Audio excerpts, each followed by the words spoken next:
Supongo que debo empezar explicando quién soy yo. Soy un miembro muy joven del grupo temporal. Los temporalistas, para aquellos de ustedes que han estado demasiado ocupados intentando sobrevivir en este duro mundo del 2030 para prestar atención a los avances de la tecnología, son los actuales aristócratas de la física. Se ocupan del más espinoso de los problemas, el de moverse a través del tiempo a una velocidad diferente de la constante progresión temporal del universo. En definitiva, están intentando desarrollar los viajes en el tiempo.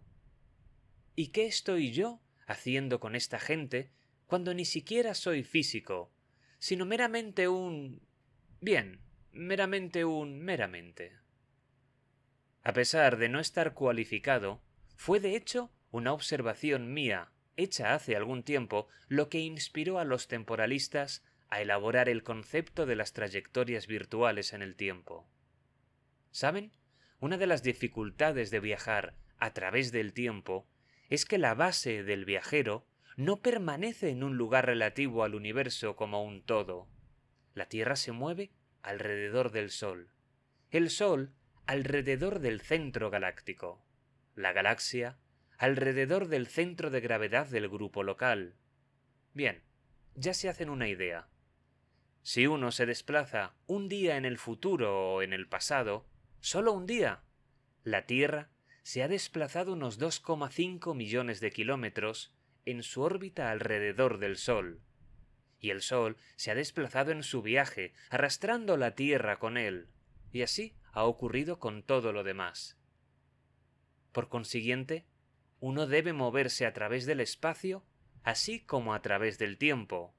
Y fue mi observación lo que condujo a la línea de argumento que mostraba que esto era posible, que uno puede viajar con el movimiento espacio-tiempo de la Tierra, no de forma literal, sino de un modo virtual que permitiría al viajero del tiempo permanecer con su base en la Tierra, allí donde fuese en el tiempo.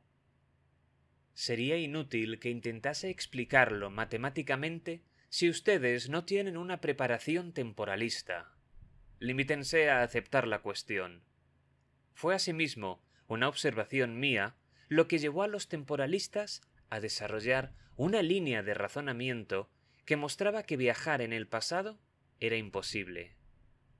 Los términos clave de las ecuaciones deberían aumentar más allá del infinito cuando los signos temporales hubiesen cambiado. ¿Tiene sentido?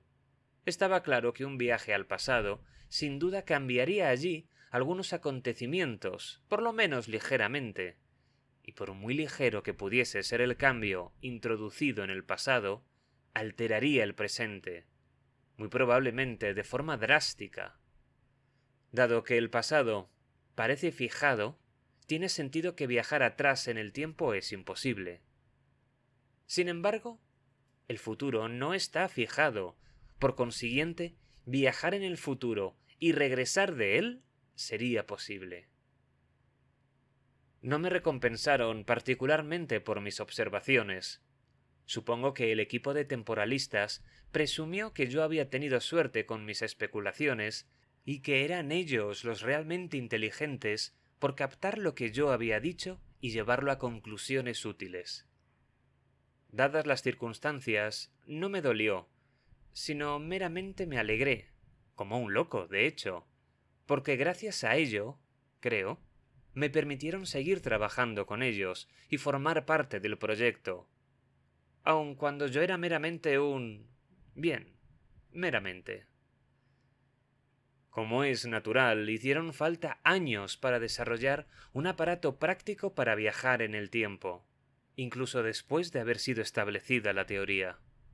Pero yo no pretendo escribir un tratado serio sobre temporalidad. Mi intención es escribir solo sobre ciertas partes del proyecto y hacerlo únicamente para los futuros habitantes del planeta, y no para nuestros contemporáneos. Incluso después de haber enviado al futuro objetos inanimados y luego animales, no estábamos satisfechos. Todos los objetos desaparecían. Según parecía, todos viajaban al futuro. cuando los enviábamos a cortas distancias al futuro, 5 minutos o 5 días, al final volvían a aparecer, aparentemente ilesos, sin alteraciones, y, cuando empezamos con la vida, todavía con vida y en buen estado de salud. Pero lo que se quería era enviar algo lejos en el futuro y hacerlo volver. Tenemos que enviarlos por lo menos a 200 años en el futuro. El punto importante es ver cómo es el futuro y que el informe de la visión llegue a nosotros. Tenemos que saber si la humanidad sobrevivirá y bajo qué condiciones. Y 200 años debería ser el espacio suficientemente largo para estar seguros. Con franqueza, creo que las probabilidades de supervivencia son escasas. Las condiciones de vida y el medio ambiente que nos rodea se han deteriorado nocivamente en el último siglo. No tiene sentido describir al temporalista que dijo esto. En total había un par de docenas, y la historia que estoy contando no cambiará por saber cuál de ellos hablaba en cada ocasión, incluso aunque estuviese seguro de poder recordar quién dijo qué. Por ello, diré simplemente dijo un temporalista, o uno dijo, o alguno de ellos dijo, u otro dijo, y les aseguro que todo quedará suficientemente claro para ustedes. Por supuesto, especificaré mis propias declaraciones y las de otro, pero verán cómo estas excepciones son esenciales. Otro temporalista dijo con bastante tristeza: «Me parece que no quiero conocer el futuro, si ello significa descubrir que la raza humana tiene que desaparecer o que solo existirán restos miserables». «¿Por qué no?» «Podemos descubrir en viajes más cortos lo que pasó exactamente y entonces hacer lo posible para, con nuestro especial conocimiento, actuar en consecuencia, cambiando el futuro en una dirección más idónea. El futuro, a diferencia del pasado, no está fijado». Surgió entonces la cuestión de quién iría. Estaba claro que cada temporalista, él o ella, se consideraba justo un poco demasiado valioso para arriesgarse en una técnica que podía no estar todavía perfeccionada, a pesar del éxito de los experimentos con objetos sin vida, o, si con vida, objetos que carecían de un cerebro de la increíble complejidad que tenía un ser humano. El cerebro podía sobrevivir, pero quizá no así toda su complejidad. Yo advertí que, de todos ellos, yo era el menos valioso y podía ser considerado como el candidato lógico. De hecho, estaba a punto de levantar la mano como voluntario, pero la expresión de mi cara debió de traicionarme, pues una de los temporalistas dijo, bastante impaciente: «¡Tú no! ¡Hasta tú eres demasiado valioso!». No era un gran cumplido.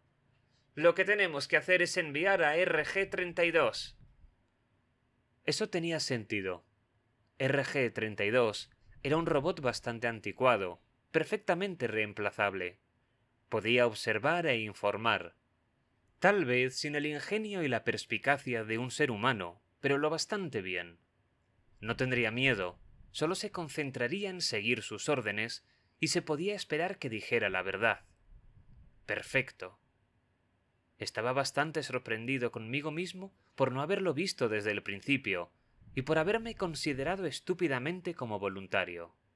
Quizá, pensé, tenía alguna especie de sentimiento instintivo que me hacía ponerme en una posición desde la cual podía servir a los demás.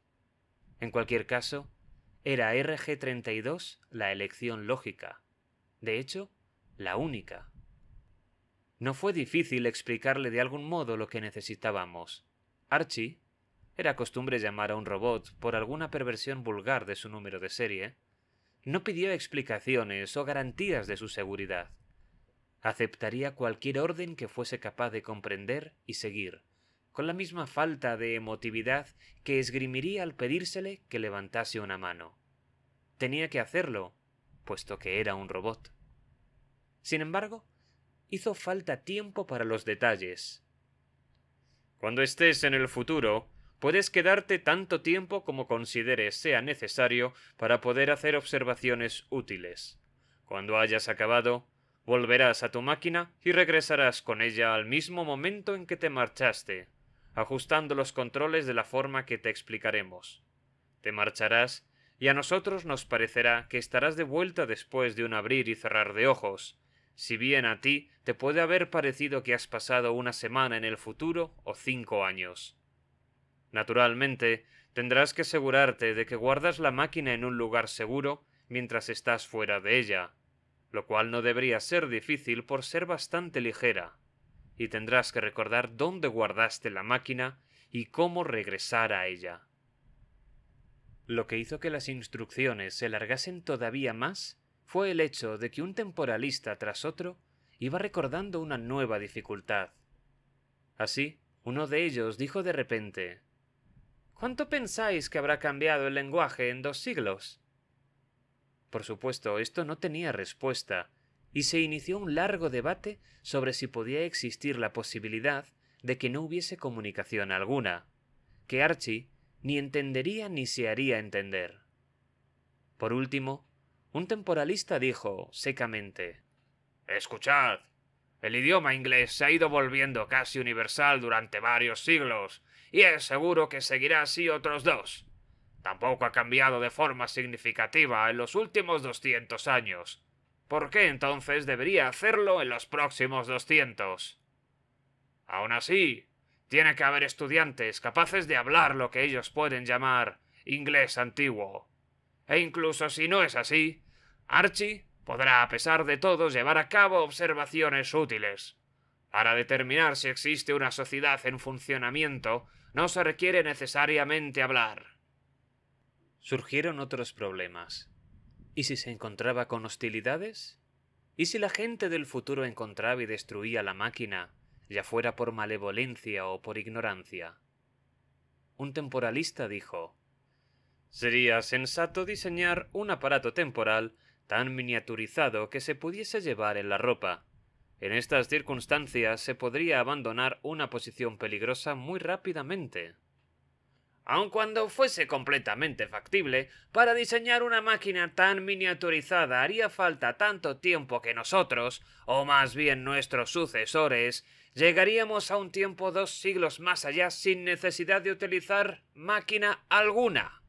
No, si tiene lugar algún tipo de accidente, Archie sencillamente no volverá y nosotros tendremos que intentarlo de nuevo. Esto fue dicho estando Archie presente, pero no importaba, por supuesto. Archie podía contemplar cómo era abandonado en el tiempo, o incluso su propia destrucción, con ecuanimidad, a condición de que estuviese siguiendo órdenes. La segunda ley de la robótica, según la cual un robot tiene que cumplir las órdenes, tiene preferencia sobre la tercera, que requiere proteja su propia existencia. Por último, como es de suponer, se había dicho todo y ya nadie podía pensar en otra advertencia u objeción o posibilidad que no hubiese sido tratada a fondo. Archie repitió todo lo que se le había dicho con robótica calma y precisión, y el siguiente paso fue enseñarle a manejar la máquina. Y también esto lo aprendió con robótica calma y precisión. Deben ustedes saber que el gran público no estaba enterado, en aquel momento, de que se investigaba el viaje en el tiempo. No era un proyecto caro mientras se trató de trabajar en teoría, pero el trabajo experimental había devorado el presupuesto y sin duda lo iba a agotar todavía más. Esto resultaba de lo más molesto para unos científicos involucrados en un empeño que parecía ser totalmente aire. Si tenía lugar un fallo grande, dado el estado de las arcas públicas, habría una sonora y clamorosa protesta por parte de la gente, y el proyecto podría ser abandonado. Todos los temporalistas estuvieron de acuerdo, sin necesidad de debate, en que sólo podían dar cuenta de un éxito, y que mientras no se tuviese constancia de algún resultado, el público tendría que saber muy poco o nada en absoluto. Y por ello este experimento crucial les colapsaba a todos el corazón. Nos reunimos en un lugar aislado del semidesierto, una zona astutamente protegida dedicada al Proyecto 4. Hasta con el nombre se pretendía no dar una pista real sobre la naturaleza del trabajo, pero siempre me había sorprendido que la mayoría de las personas pensasen en el tiempo como en una cuarta dimensión y, por ello, creía que alguien debía, por consiguiente, sospechar lo que estábamos haciendo. Hasta donde yo sé, nadie lo hizo.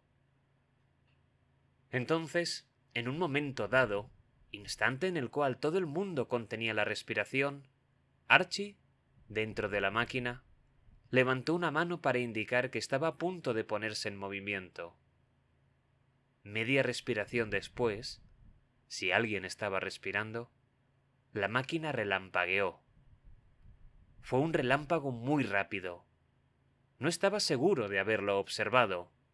Me parecía que simplemente había supuesto que debía relampaguear, si regresaba, casi al instante de haberse marchado, y vi lo que estaba convencido que debía ver.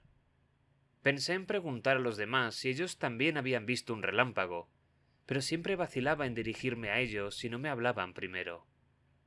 Eran unas personas muy importantes, y yo era meramente... Pero esto ya lo he dicho.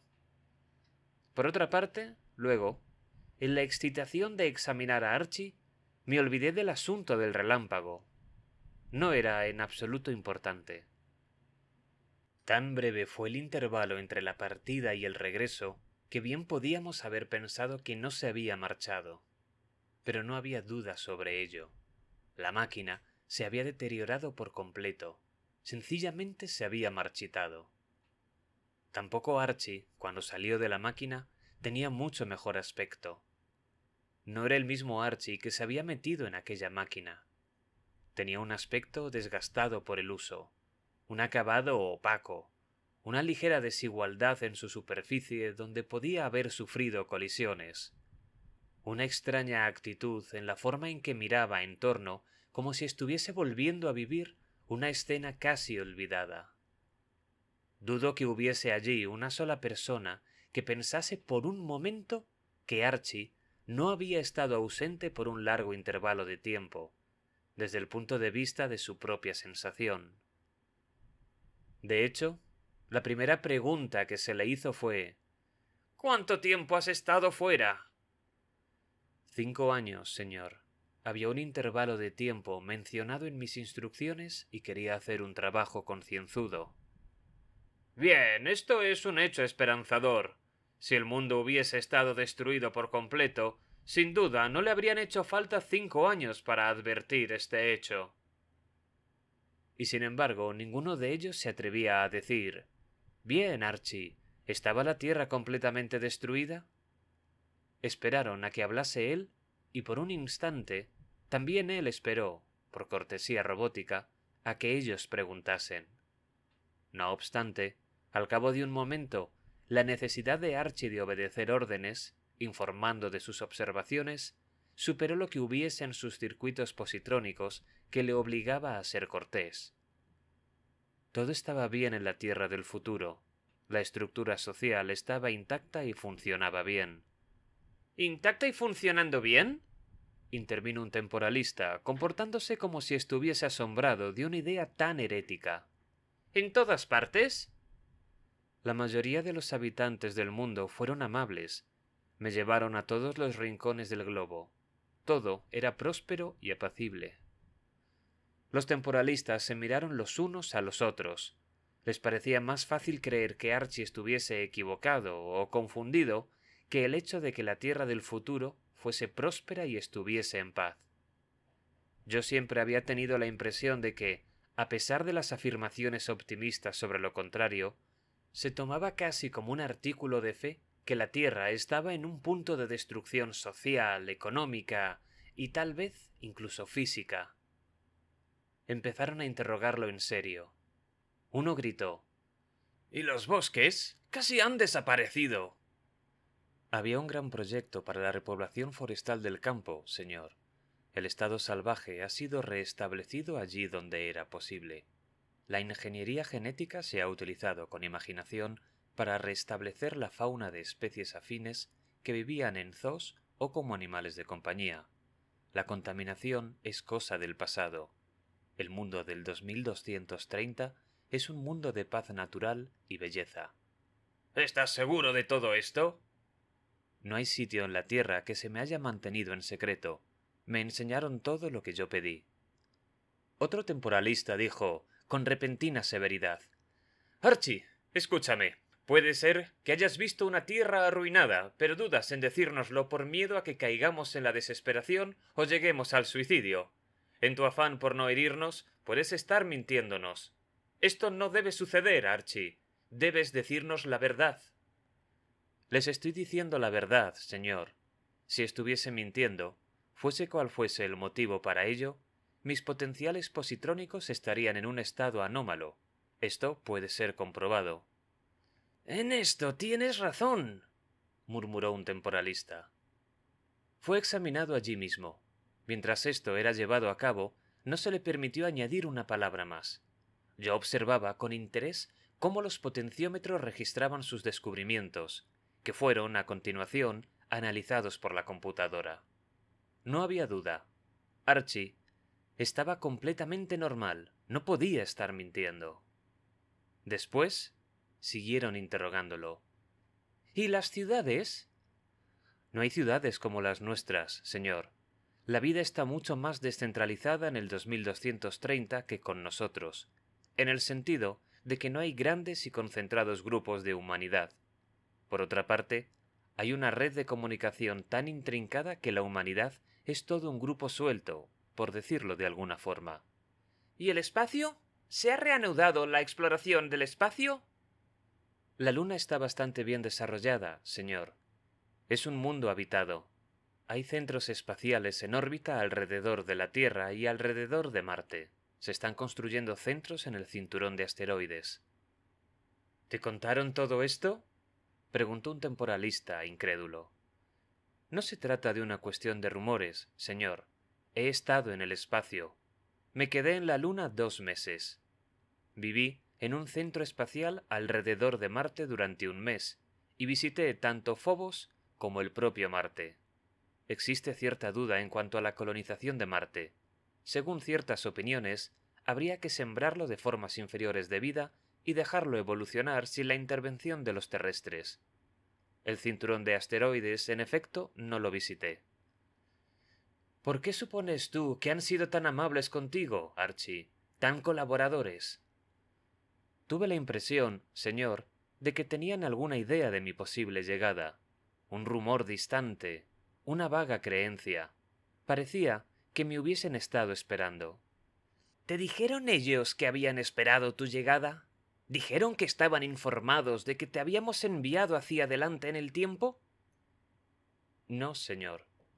¿Se lo preguntaste? Sí, señor. Era descortés hacerlo, pero había recibido la orden de observar atentamente todo lo que pudiese, por lo tanto tuve que preguntarles. Pero ellos se negaron a contármelo. ¿Hubo muchas otras cosas que se negaron a contarte? Muchas, señor. En este punto, un temporalista se frotó la barbilla pensativamente y dijo: En ese caso, debe de haber algo que no va en todo esto. ¿Cuál es la población de la Tierra en el 2230, Archie? ¿Te lo dijeron? Sí, señor, se lo pregunté. En la Tierra del 2230 hay justo algo menos de 1.000 millones de personas. Hay 150 millones en el espacio. La cifra de la Tierra es estable. La del espacio está creciendo. Ah, pero ahora hay casi 10.000 millones de personas en la Tierra, con la mitad de ellas en estado de grave miseria. ¿Cómo se las ha arreglado esta gente del futuro para deshacerse de casi 9.000? Se lo pregunté, señor. Dijeron que hubo un periodo lamentable. ¿Un periodo lamentable? Sí, señor. ¿En qué sentido? No me lo dijeron, señor. Simplemente dijeron que hubo un periodo lamentable y que no dirían nada más. ¿Qué tipo de personas viste en el 2230? ¿Qué tipo, señor? ¿Color de piel? ¿Forma de los ojos? En el 2230 era como hoy, señor. Había diferentes tipos, diferentes tonalidades de color de piel, de clase de pelo, etc. La media de altura parecía mayor de lo que es actualmente, si bien no estudié las estadísticas. La gente parecía más joven, más fuerte, más sana. De hecho, no vi desnutrición, ni obesidad, ni enfermedad, pero había una rica variedad de aspectos. ¿No había genocidio entonces? Ningún indicio de ello, señor. Tampoco había indicios de crímenes o guerra o represión. Bien, dijo un temporalista en un tono como si se estuviese reconciliando dificultosamente con las buenas noticias. Se diría un final feliz. Un final feliz, quizá, pero es casi demasiado bonito para aceptarlo. Es como un regreso al Edén. ¿Qué se hizo o se hará para conseguirlo? No me gusta ese periodo lamentable. Es evidente que no necesitamos sentarnos y especular. Podemos mandar a Archie a 100 años en el futuro, 50 años en el futuro. Si hay algo, podemos descubrir lo que pasó. Quiero decir, lo que pasará. No creo, señor. Me dijeron de forma bastante específica y clara que no hay antecedentes de nadie del pasado que hubiese llegado a una época anterior a la suya hasta el día que yo llegué. En su opinión, si se llevaban a cabo otras investigaciones del periodo de tiempo entre ahora y el momento en que yo llegué, el futuro cambiaría. Se hizo un silencio casi nauseabundo. Se llevaron a Archie y le advirtieron que lo guardase celosamente todo en mente para posteriores interrogatorios. Yo medio esperé que también a mí me hiciesen marchar, pues yo era la única persona allí sin un grado avanzado de ingeniería temporal. Pero debían de haberse acostumbrado a mí y yo, por supuesto, no tomé la iniciativa de sugerirlo. La cuestión es que hay un final feliz. Cualquier cosa que hagamos a partir de este punto puede malograrlo. Esperaban la llegada de Archie. Esperaban que Archie nos informase. No le contaron nada que no quisieran que él nos transmitiese. Por lo tanto, todavía estamos a salvo. Los acontecimientos se desarrollarán como lo han hecho. Incluso es posible que el conocimiento de la llegada de Archie y las informaciones que le han hecho traer ayuden al desarrollo del final feliz. Quizá, pero si hacemos algo más podemos malograr los eventos. Prefiero no pensar en el periodo lamentable del que hablan. Pero si ahora intentamos algo, el periodo lamentable puede acaecer de todas formas, ser incluso peor de lo que fue o será, y que el final feliz tampoco tenga lugar. Creo que no tenemos más alternativa que abandonar los experimentos temporales y ni siquiera hablar de ellos. Anunciar que ha sido un fracaso. ¡Esto sería insoportable! Es lo único seguro que podemos hacer. Esperad, ellos sabían que Archie iba a ir. Por consiguiente, debía de existir un informe que hablaba del éxito de los experimentos. No tenemos que declararnos fracasados. No opino lo mismo. Oyeron rumores, tenían una lejana idea. Según Archie, era algo así. Creo que pueden existir filtraciones, pero seguramente no un anuncio definitivo. Y así es como se decidió. Pensaron durante días y de vez en cuando discutían el asunto, pero con una agitación cada vez mayor. Pude ver cómo llegaba el resultado con inexorable certeza. Yo no contribuí en absoluto en la discusión, por supuesto. Ellos apenas parecían saber que yo estaba allí, pero no había error posible en la aprensión acumulada de sus voces. Al igual que aquellos biólogos que en los primeros días de la ingeniería genética votaron por limitar y restringir sus experimentos, por miedo de que una nueva plaga pudiese desencadenarse inadvertidamente sobre una desprevenida humanidad.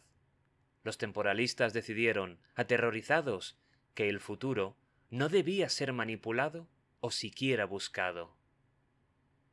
Dijeron que el hecho de saber ahora que, dentro de 200 años, existiría una sociedad buena y sana, era suficiente. No debían investigar más, no se atrevieron a interferir ni con el grosor de la uña por temor a arruinarlo todo, y volvieron a replegarse únicamente en la teoría.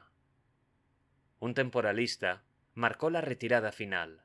Dijo: «Algún día la humanidad será suficientemente sabia y desarrollará unos sistemas para manejar el futuro que serán lo bastante sutiles como para arriesgarse a observar y tal vez incluso a manipular el curso del tiempo.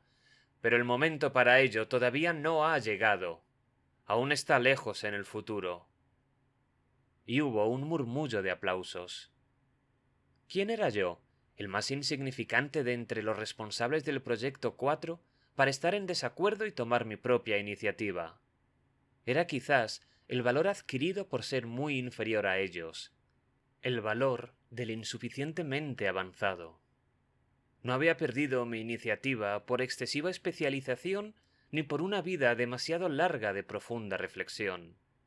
En cualquier caso, hablé con Archie unos días después, cuando mis tareas me dejaron algún tiempo libre. Archie no sabía nada sobre entrenamiento o sobre distinciones académicas. Para él, yo era un hombre y un maestro, como cualquier otro hombre y maestro, y como a tal me habló. Le dije: ¿qué concepto tenía esa gente del futuro sobre las personas de su pasado? ¿Eran hipercríticos? ¿Las censuraban por sus locuras y estupideces?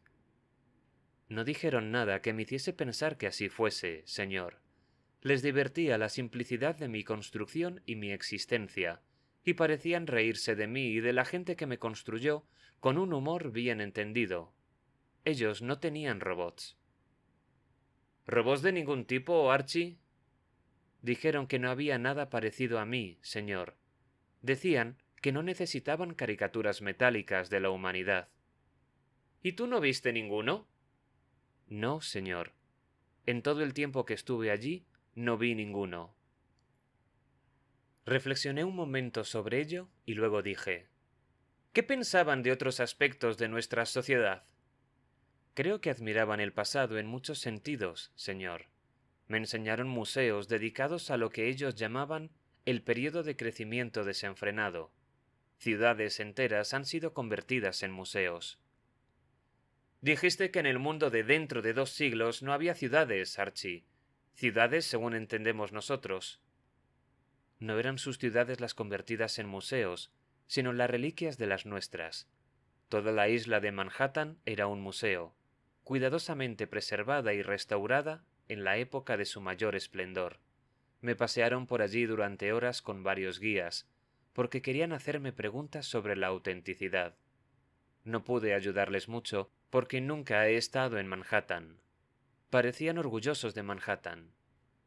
Había también otras ciudades del pasado preservadas, así como maquinaria del pasado conservada con esmero, bibliotecas de libros impresos, exposiciones de ropa de modas pasadas, muebles y otras chucherías de la vida cotidiana, etc. Decían que la gente de nuestro tiempo no había sido juiciosa, pero que habían creado una firme base para el adelanto futuro. ¿Y viste gente joven? Gente muy joven, quiero decir. ¿Niños? No, señor. ¿No hablaban de ellos? No, señor. Muy bien, Archie. Ahora escúchame. Si había algo que yo conociese mejor que los temporalistas, eran los robots. Para ellos, los robots eran simplemente cajas negras a quienes dar órdenes y mandar a mantenimiento o a desechar si funcionaban mal. Yo, sin embargo, comprendía bastante bien el circuito positrónico de los robots y podía manejar a Archie de una forma que mis colegas jamás sospecharían. Y lo hice. Estaba bastante seguro de que los temporalistas no lo volverían a interrogar a causa de su recién adquirido temor a interferir en el tiempo. Pero si lo hacían, él no les diría aquellas cosas que yo consideraba que no debían saber, y el propio Archie no sabría que había cosas que no les estaba diciendo. Pasé un tiempo pensando en ello, y mi mente estaba cada vez más segura de lo que había pasado en el curso de los siguientes 2 siglos. ¿Saben? Fue un error enviar a Archie. Era un robot primitivo y para él las personas eran personas. No diferenciaba, no podía. No le sorprendió que los seres humanos se hubiesen vuelto tan civilizados y humanos. Su circuito le obligaba, en cualquier caso, a ver a todos los seres humanos civilizados y humanos, incluso divinos, para usar un término pasado de moda. Los propios temporalistas, siendo humanos, se sorprendieron e incluso se mostraron algo incrédulos ante la visión robótica presentada por Archie, según la cual los seres humanos habían vuelto nobles y buenos. Pero, siendo humanos, los temporalistas querían creer lo que oían, y se obligaron a hacerlo en contra de su sentido común. Yo, a mi modo, era más inteligente que los temporalistas, o quizá meramente más clarividente. Me pregunté que, si la población descendió de 10.000 millones en el curso de 2 siglos, ¿por qué no bajó de 10.000 millones a cero? La diferencia entre las dos alternativas no sería grande. ¿Quiénes eran los 1.000 millones supervivientes? ¿Eran quizá más fuertes que los otros 9.000 millones? ¿Más perdurables? ¿Más resistentes a la privación? Y, como quedó claro de la descripción de Archie, eran más sensibles, más racionales y más virtuosos que los 9.000 millones que desaparecieron del mundo de dentro de 200 años. En definitiva, ¿eran realmente seres humanos? Se rieron de Archie con afable mofa y se jactaron de que ellos no tenían robots, que no necesitaban caricaturas metálicas de la humanidad. ¿Y si por el contrario tenían duplicados orgánicos de la humanidad? ¿Y si tenían robots humaniformes? ¿Robots tan parecidos a los seres humanos como para no ser distinguibles de ellos, por lo menos a los ojos y sentidos de un robot como Archie? ¿Y si las personas del futuro eran robots humaniformes, todos, robots que habían sobrevivido a alguna catástrofe arrolladora que los seres humanos no habían superado? No había niños. Archie no había visto ninguno. Además, la población era estable y longeva en la Tierra, así que en cualquier caso debería de haber pocos niños. Estos pocos serían atendidos, preparados cuidadosamente, bien salvaguardados y no podrían ser distribuidos a la ligera entre la sociedad. Pero Archie había estado en la Luna durante 2 meses y la población allí era creciente, y tampoco había visto niños. Tal vez esta gente del futuro era construida en lugar de nacer. Y quizás esto era una buena cosa. Si los seres humanos habían desaparecido como consecuencia de sus furias, odios y estupideces, por lo menos habían dejado detrás un digno sucesor, una especie de ser inteligente que apreciaba el pasado, lo preservaba y avanzaba en el futuro, haciendo lo posible para realizar las aspiraciones de la humanidad, construyendo un mundo mejor y más apacible, y moviéndose en el espacio, quizá con más eficacia que la que nosotros, los seres humanos reales, habríamos desarrollado. ¿Cuántos seres inteligentes del universo habían desaparecido sin dejar un sucesor? Probablemente nosotros éramos los primeros que dejaríamos un legado de este tipo.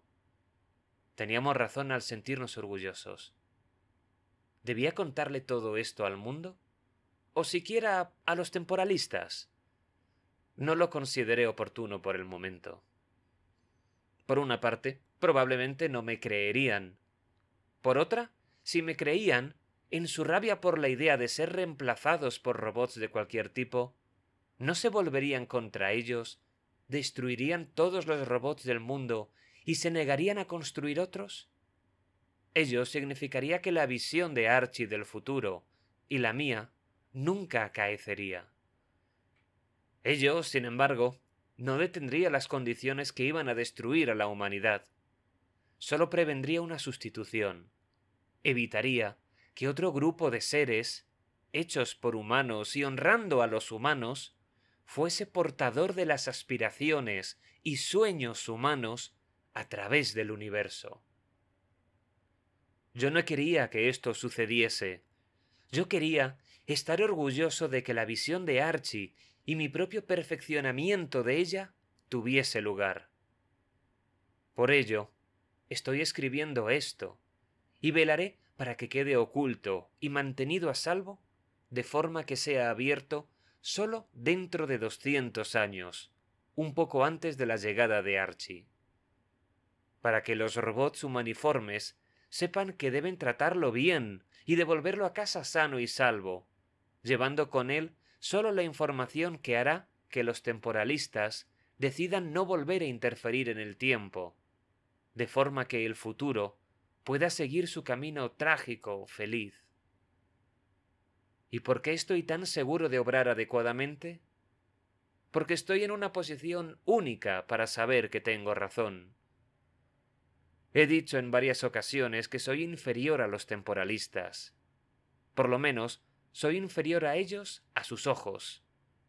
Si bien esta gran inferioridad me vuelve más clarividente en ciertos aspectos, como ya he dicho antes, y me proporciona un conocimiento mejor de los robots, como también he dicho anteriormente. Porque, ¿saben? También yo soy un robot. Soy el primer robot humaniforme, y el futuro de la humanidad depende de mí y de aquellos como yo que todavía han de ser construidos.